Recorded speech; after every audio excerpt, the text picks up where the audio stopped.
నమస్తే. నిన్న తెలంగాణ రాష్ట్ర వ్యాప్తంగా మాజీ ముఖ్యమంత్రి కేసీఆర్ విచారణకు సంబంధించి బీఆర్ఎస్ నేతలు పెద్ద ఎత్తున ఆందోళన చేశారు. ఎక్కడికక్కడ ముఖ్యమంత్రి రేవంత్ రెడ్డి దిష్టి బొమ్మలు దహనాలు చేసినటువంటి పరిస్థితి మనం చూసినాం. సో ఇదిలా ఉంటే ఆదివారం పూట కేంద్రం పార్లమెంట్లో బడ్జెట్ను ప్రవేశపెట్టింది. ఆ బడ్జెట్లో తెలంగాణకు చాలా అన్యాయం జరిగిందంటూ ఇటు బీఆర్ఎస్ అటు కాంగ్రెస్ కామెంట్ చేస్తే, బీజేపీ మాత్రము చాలా పెద్దపీట విద్యకు విద్యార్థులకు వేసిందనేటువంటి ఒక అంశాన్ని తెర మీద తీసుకొస్తున్నారు. ఈ రెండు అంశాల గురించి మాట్లాడే ప్రయత్నం చేద్దాం. ఆర్పీఐ పార్టీ రాష్ట్ర అధ్యక్షులు ప్రొఫెసర్ గాలి వినోద్ కుమార్ గారు ప్రస్తుతం మనతో పాటు ఉన్నారు. సార్ నమస్తే. సో ఎట్లా చూస్తారు, మొదటగా కేసీఆర్ విచారణకు సంబంధించి నిన్న పొద్దుగాల 7 గంటల నుంచి సాయంత్రం దాకా బీఆర్ఎస్ నేతలు ఎక్కడికక్కడ ఆందోళనలు చేసిరు. రాష్ట్రాలలో జిల్లా వ్యాప్తంగా, మండల వ్యాప్తంగా, గ్రామ వ్యాప్తంగా దిష్టి బొమ్మల దహనాలు కూడా చేసినటువంటి పరిస్థితి. సో నిజంగా ఒక సాక్షిగా పిలిస్తే ఇంత ఆందోళన అవసరం అంటూ కాంగ్రెస్ అంటున్నది. తొలి ముఖ్యమంత్రినే మీరు విచారణ జరిపిస్తారా, ఆయన్ను విచారిస్తారా అనేది ప్రతిపక్షాల మాట. ఎట్లా చూస్తారు? తొలి ముఖ్యమంత్రి అయితే భారతదేశ పౌరుడు కాదా? భారతదేశ పౌరుడు కాదా? లేకపోతే ఆయనకి చట్టం వర్తించదా? ఈ న్యాయం వర్తించదా? ఈ కోర్టులు వర్తించాయా? పోలీసు వ్యవస్థ వర్తించదా? ఆయన ఆకాశం రూఢిపడ్డాడు ఏమన్నా? కాదు కదండి. ఇప్పుడు చట్టం అందరికీ సమానమేనండి, రాజ్యాంగం అందరికీ సమానమే. ఆయన ఆకాశం రూఢిపడలే, లేకపోతే తెలంగాణ ఆయన ఒక్కడే తేలే.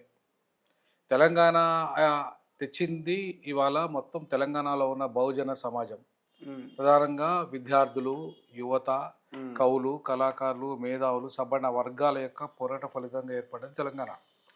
తెలంగాణ కేసీఆర్ ఒక్కడితో రాలేదు, అర్థమైందా? ఆ వచ్చిన తెలంగాణ కూడా ఏంటి, తెలంగాణ బాబు జాగర్, ఆయన అయ్యా బాబు జాగర్ అన్నట్టుగా ఇష్టారాజ్యంగా ఇవాళ వ్యవహరించిన కారణంగానే ఆయన మీద విచారణ చేపట్టింది. తప్పేముంది విచారణ చేపడితే? నువ్వు తప్పు చేయనప్పుడు నువ్వు భయపడాల్సిన అవసరం ఏది? ఇవాళ నేను మొదటి బాధితుని ఫోన్ ట్యాపింగ్లా 2015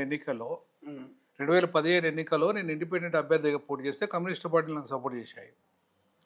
సో ఆయన నా ఫోన్ ట్యాపింగ్ చేసిండి అని చెప్పేసి నేను మొత్తం సోషల్ మీడియాలో ఆ రోజు మొత్తం మీడియాలో మాట్లాడడం జరిగింది. ఇప్పుడు ఎందుకు అన్ని పార్టీల మీద లేని నిఘా నా మీద ఎందుకు పెట్టాడు? ఒకవేళ అన్ని పార్టీల మీద పెడితే పెట్టచ్చు కాక నాకు, కానీ నా మీద పెట్టాడు ఆయన. పెడితే నేను చాలా స్పష్టంగా అప్పుడు మీడియాలో మాట్లాడాను. అప్పుడున్న ఎలక్షన్ కమిషన్ అందరికి అది కూడా ఇచ్చేసినాం, ఫిర్యాదు కూడా చేసినాం. కానీ ఏం యాక్షన్ చేసుకుంటే ప్రభుత్వం ఆయన చేతిలో ఉంది. ఏం యాక్షన్ తీసుకుంటాం? ఏం యాక్షన్ జరుగుతుంది? ఇవాళ ఫోన్ ట్యాపింగ్ జరిగిన దాంట్లో మొదటి బాధ్యతగా నేను చెప్తున్నాను. ఫోన్ ట్యాపింగ్ జరిగింది, మరి జరిగినప్పుడు విచారణ చేపట్టద్దా? ఇవాళ ఎంతమంది జీవితాలు ఆగమైనవి? ఈవెన్ సినిమా యాక్టర్ల జీవితాలు ఆగమైనవి, పర్సనల్ జీవితాలకు ఎంటర్ అయ్యారు మీరు. కానీ ఏ ఒక్క సినిమా యాక్టర్ బయటకు వచ్చి ఫిర్యాదు చేసినట్టు కనిపించట్లేదు అంటూ జగదీశ్వర్ రెడ్డి లాంటి వాళ్ళు చెప్తున్నారు. వీళ్ళే ప్రధానంగా అధికార పార్టీ వాళ్ళే వాళ్ళ సొంత బిడ్డ మాట్లాడిందండి ఈ విషయాలు. నేను మాట్లాడతలేదు, నేను మాట్లాడు సొంత కవిత మాట్లాడిందండి. సినిమా యాక్టర్ల పేర్లు చెప్పింది ఆమె, అర్థమైందా? నేను పేర్లు చెప్పట్లేదు అక్కడ, ఆమె చెప్పింది. భూములు ఎవడెవడు కబ్జా చేసిండో చెప్పింది, ఎవరెవరిని వీళ్ళు బెదిరించారో చెప్పింది, ఎక్కడెక్కడ కబ్జా జరిగిందో చెప్పింది, ఏ రకంగా సొంత బిడ్డ చెప్పిందండి. ఇంకా చాలేదా సాక్ష్యం? ఇంకెవరు చెప్పాల్సిన అవసరం ఏంది?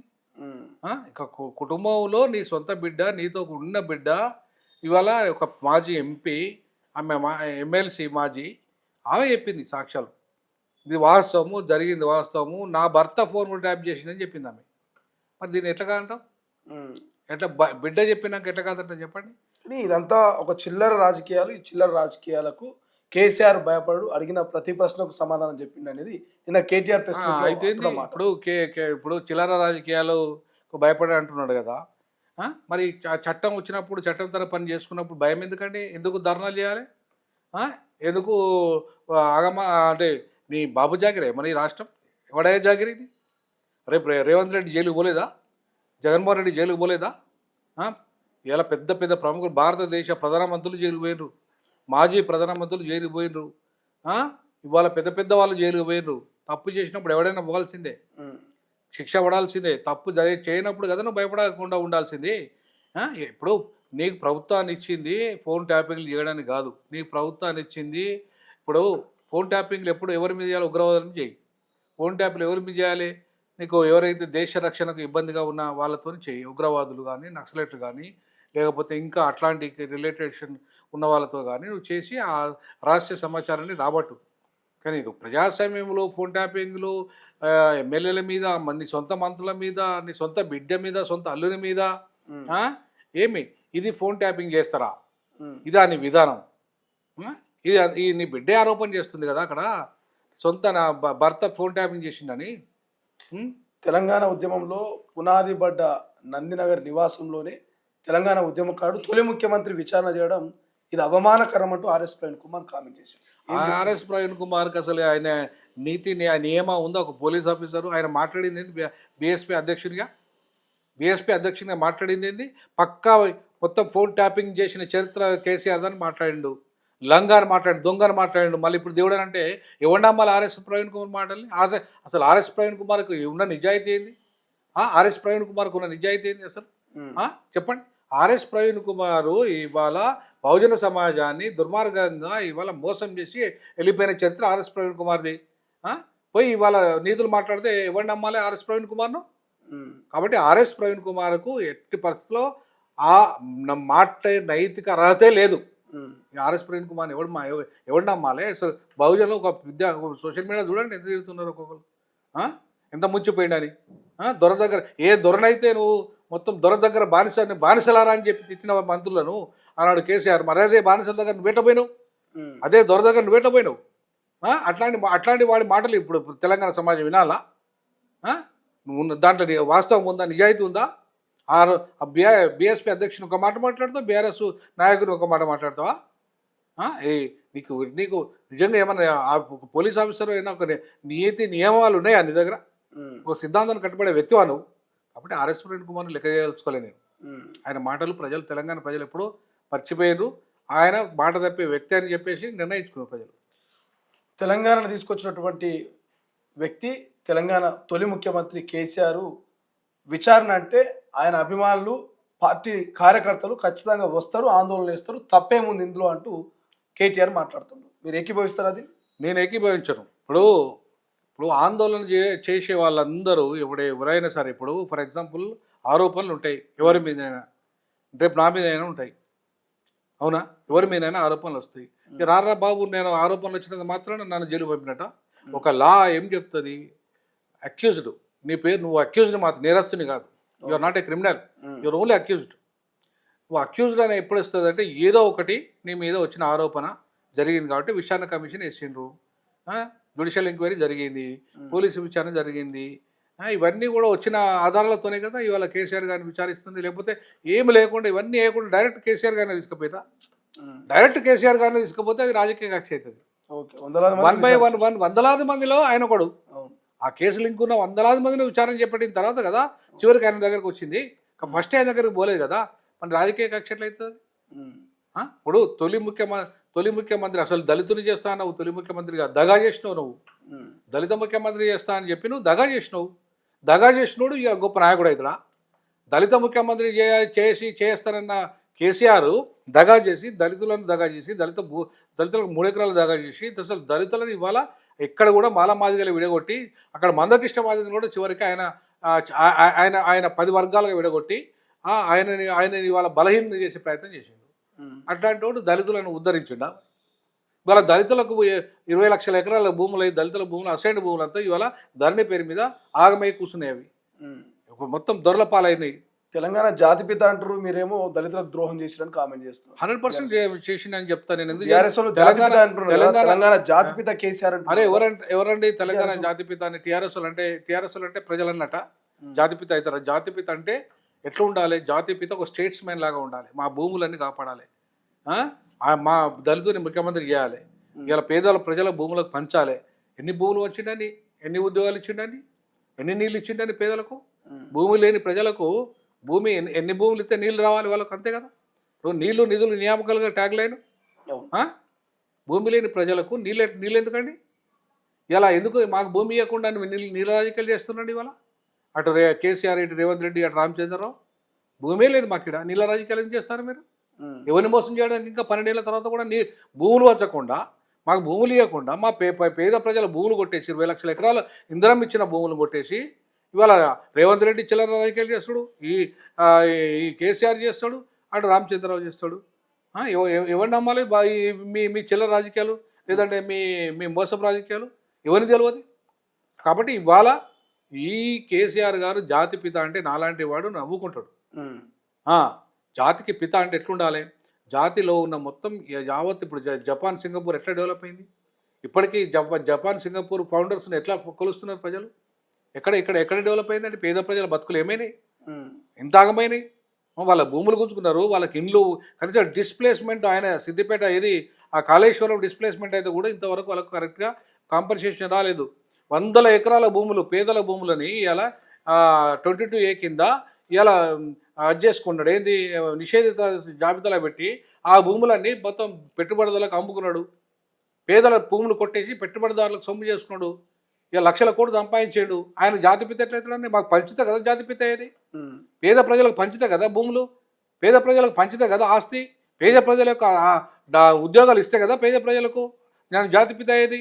పేద ప్రజలకు ఇల్లు ఇస్తే కదా ఆయన జాతిపిత ఏది?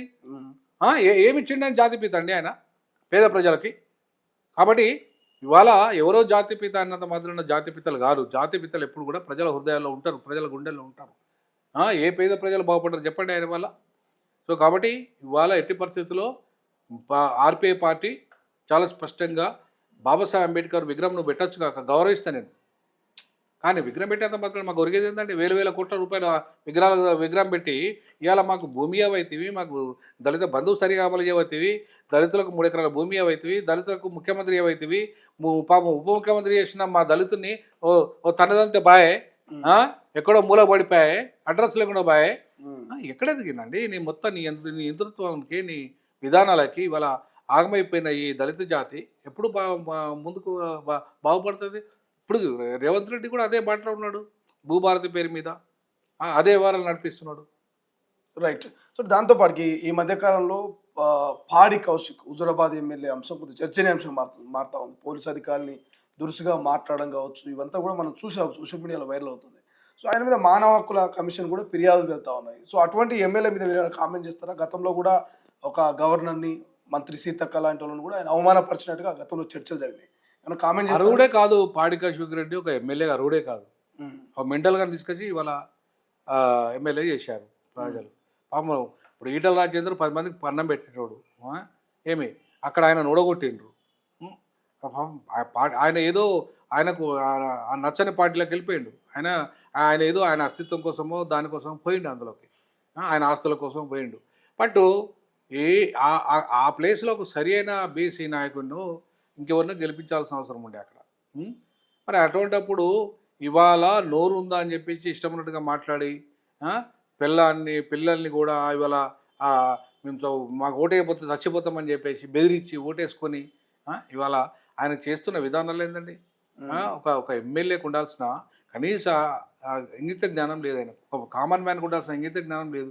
ఒక ఎమ్మెల్యేకి ఉండాల్సిన ప్రివిలేజియస్ మోషన్స్ పెట్టాలంటే నువ్వు చేసిన మంచి పని ఉందని ప్రివిలేజియస్ మోషన్ పెడతావా? ఒక పోలీస్ అధికారిని పట్టుకొని ఆయన మతం గుర్తొస్తుందా నీకు? ముస్లిం అయితే పోలీస్ అధికారిగా ఉండదా?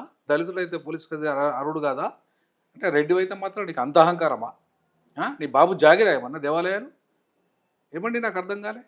ఇప్పుడు ఏదైనా కూడా ప్రొసీజర్ ప్రకారం పోవాలి, పద్ధతి ప్రకారం ఉండాలి. నువ్వు ముఖ్యమంత్రి అయినా, ఈ దేశ రాష్ట్రపతి అయినా, ఈ దేశ ప్రధానమంత్రి అయినా, నువ్వు ఎవరివైనా సరే ఒక టెంపుల్ పోతే టెంపుల్ సాంప్రదాయం ఉంటుంది. అక్కడ టెంపుల్ సాంప్రదాయం ఒక రాష్ట్రపతిని దేవాలయాలకు రానియలేదు. ఎందుకు అంటే ఒక సాంప్రదాయం పేరు మీద నువ్వు దళితులు మనం రానియలేదు. అంటే ఒక సాంప్రదాయం ఉంటుంది, దానికి ఒక విధానం ఉంటుంది, దాని పద్ధతి ప్రకారం నడవాలి మనం. అంతేగాని ఇది నా బాబు జాగిర అన్నట్టుగా నువ్వు వివరిస్తే ఎట్లా? కరెక్ట్ కాదు అది. నేనేమంటున్నానంటే ఎమ్మెల్యే కౌశిక్ రెడ్డి గారు ఇప్పటికైనా మారాలి, పద్ధతి మార్చుకోవాలి. ఆయన డిగ్నిఫైడ్గా ఉండి ప్రజల మేలు చేసే పనులు నువ్వు ఎన్నైనా చేయి. పోయి ఏందా వీధి రౌడీలాగా కొట్లాడి చేస్తుంటుంది నాకు అర్థం కాదు. ప్రతి దగ్గర ఈ రౌడీజం ఏంది? ఇది రాజకీయాలలో రౌడీజాలు వరికొస్తాయా? మోడీ గారు ఎక్కడన్నా రౌడీజం చేస్తున్నాడా? ఆయన చేసినట్టు కనపడుతుందా? ఓకే, ఒక విధానపరమైన నిర్ణయాలు విధానాలు మాట్లాడుకో, పార్లమెంట్లో కానీ అసెంబ్లీలో కానీ నీ విధానాలు మాట్లాడుకో. నువ్వు ప్రజలకు మేలు చేసే నువ్వు పథకాలు ఏం చేసినావు చెప్పుకో, ఎంత బడ్జెట్ ఇచ్చినావు చెప్పుకో. నువ్వు అంతేగాని నువ్వు ఇష్టం ఉన్నట్టుగా పోయి నువ్వు విధినాడు వివరాలు చేస్తా, గులాబ్ వచ్చి నేను నా ఇష్టం ఉన్నట్టు చేస్తా అంటే నడవదు కదా, అది పద్ధతి కాదు. నేను పాడి కౌశిక్ రెడ్డి ఇంకా చాలా లైఫ్ ఉంది ఆయనకు.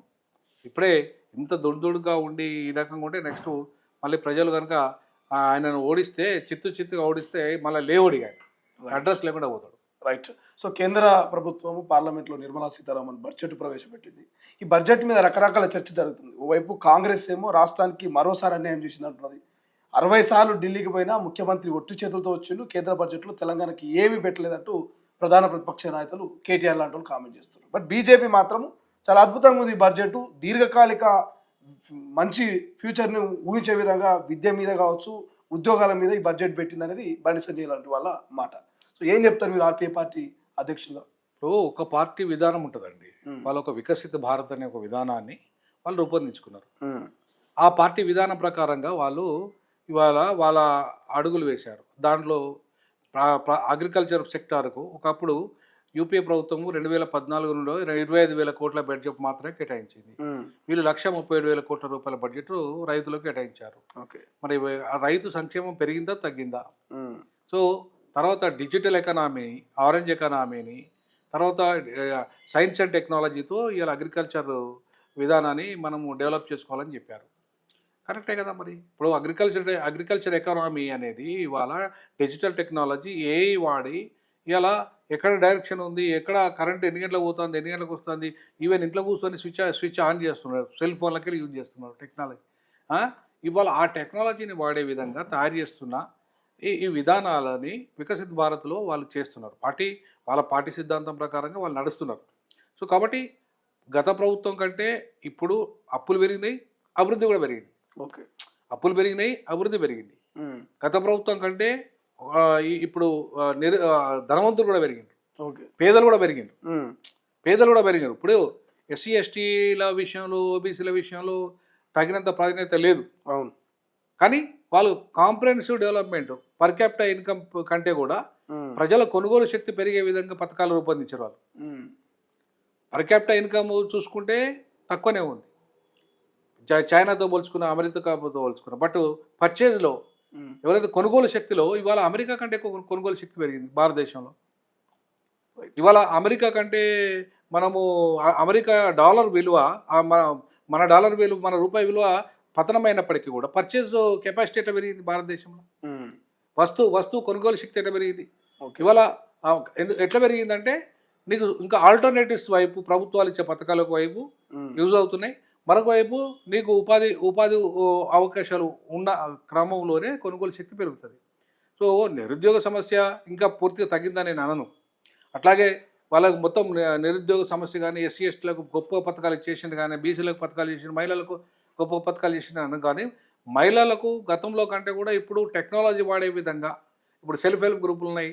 సెల్ఫ్ హెల్ప్ గ్రూపులు 10 కోట్లకు పైగా ఉమెన్ పనిచేస్తున్నారు. దానికి టెక్నాలజీ తోడు చేసేసి వాళ్ళ యొక్క చిన్న పరిశ్రమల్ని పెద్దగా డెవలప్ చేసుకునే విధంగా ఎంఎస్ఎంఈల ద్వారా, చిన్న మధ్యతరగతి పరిశ్రమలకు ఎంఎస్ఎంఈల ద్వారా వాళ్ళకు ప్రోత్సాహాలు ఇచ్చే విధంగా, తర్వాత స్టాండప్ను డెవలప్ చేసే విధంగా, అలాగే ఇవాళ ఏవైనా ఈ టెక్నాలజీని వాడుకొని మహిళా అభివృద్ధిని కూడా డెవలప్ చేసే కార్యక్రమంలో కూడా ఇవాళ వాళ్ళ పథకాలు ఉన్నాయి.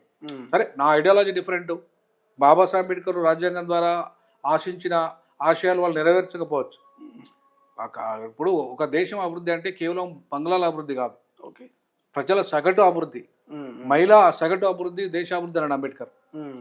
కామన్ మ్యాన్ సగటు అభివృద్ధి అన్నాడు. కాబట్టి వాళ్ళ కామన్ మ్యాన్ అభివృద్ధిలో ఇంకా డెవలప్ కావాల్సిన అవసరం ఉంది. 4వ ఆర్థిక శక్తి అంటున్నారు.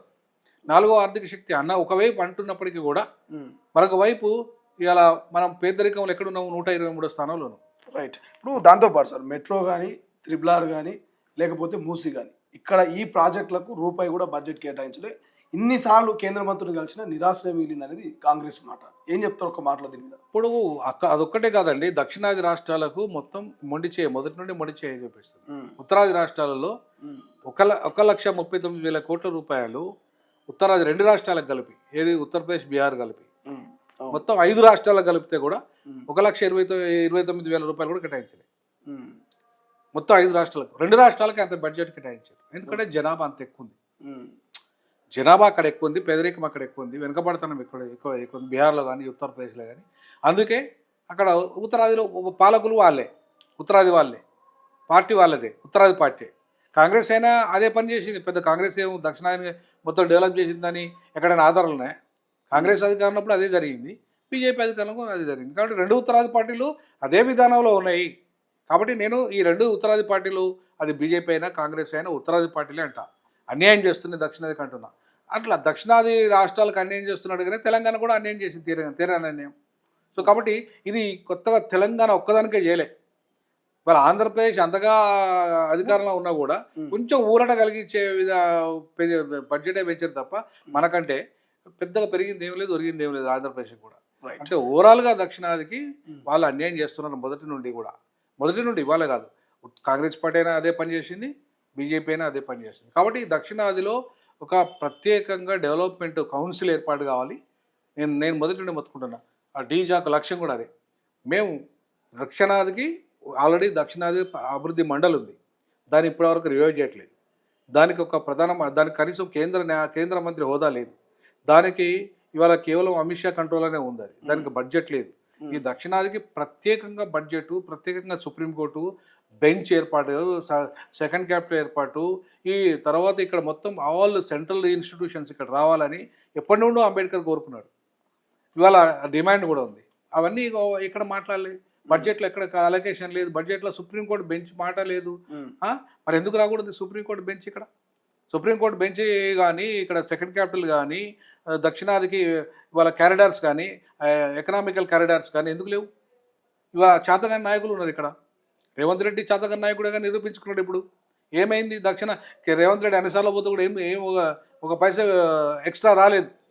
వాళ్ళు వికసిత భారత్లో భాగంగా మాత్రమే కేటాయింపులు జరిగినాయి తప్ప తెలంగాణకు రేవంత్ రెడ్డి 60 సార్లు ఢిల్లీకి పోయినా రూపాయి రాలేదు.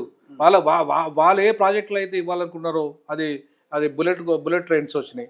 అది మొత్తం దేశవ్యాప్తంగా ఉన్నట్టుగానే మన తెలంగాణకు హైదరాబాద్ నుండి చెన్నైకి ఇట్లా 3 ప్రాంతాలకు వేసుకున్నారు.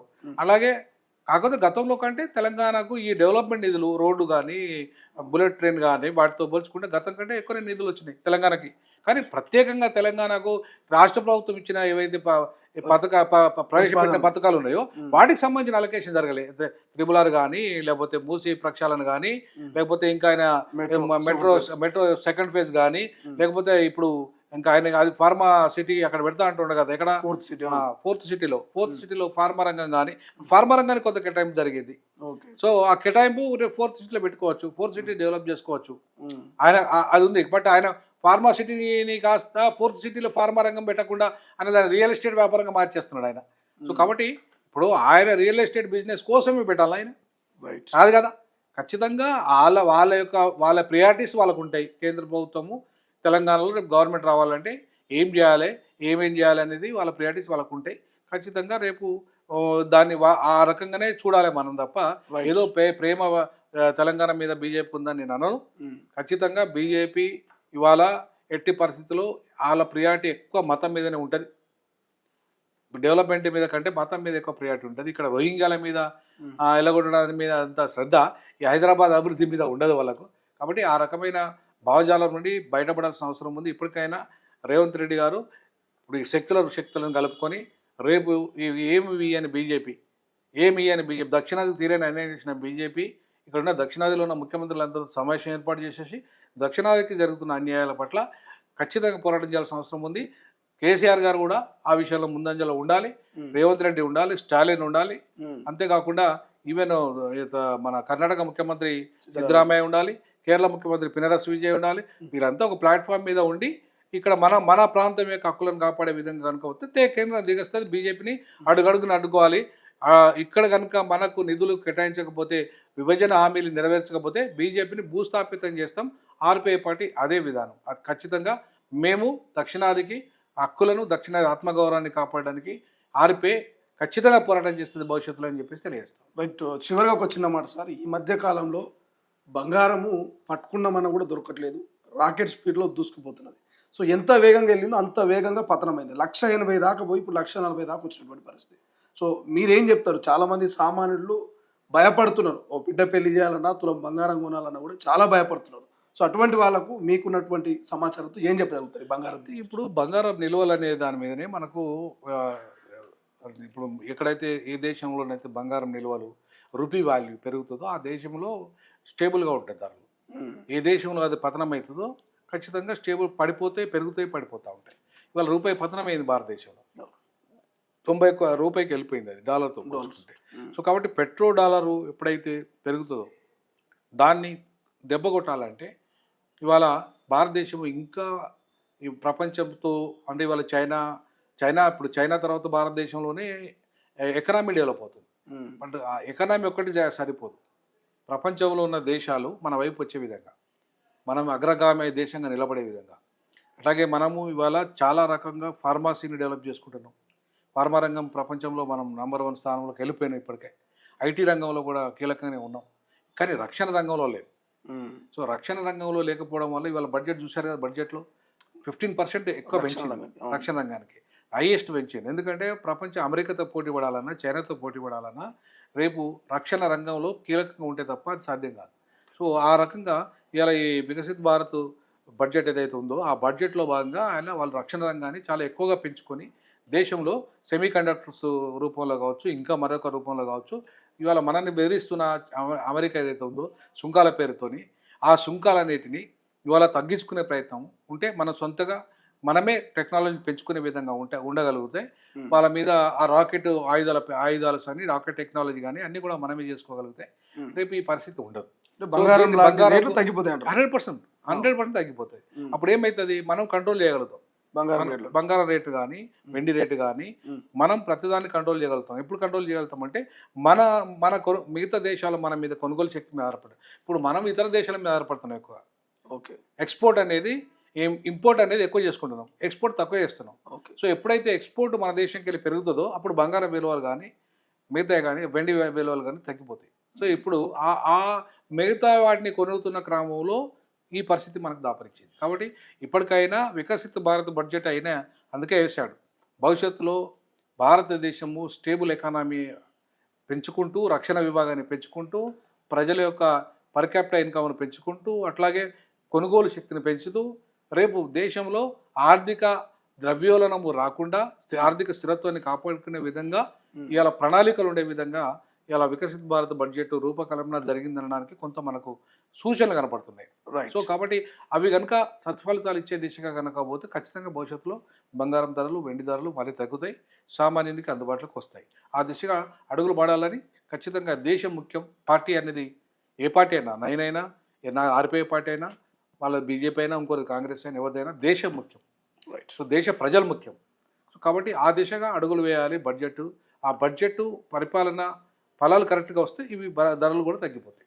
Right, thank you so much. ఇది మొత్తం మీద చాలా రోజుల నుంచి బంగారం మీద మరి చాలామంది చాలా ఎక్స్పెక్టేషన్స్ పెట్టుకున్నారు. 2 లక్షల మార్కులు రీచ్ అవుతుంది, ఆ తర్వాత కొనలేము అనేటువంటి మాట ఏదైతుందో ఇది చాలా వినిపించింది. బట్ ఒక 2-3 డేస్ నుంచి అన్ని మార్కెట్లో బంగారం ధరలన్నీ కూడా డౌన్ అయిపోతున్నాయి. 140,000 కాడికి పడిపోయింది. ఇంకా తగ్గిన ఆశ్చర్యపోవాల్సిన అవసరం లేదని చెప్తా ఉన్నారు.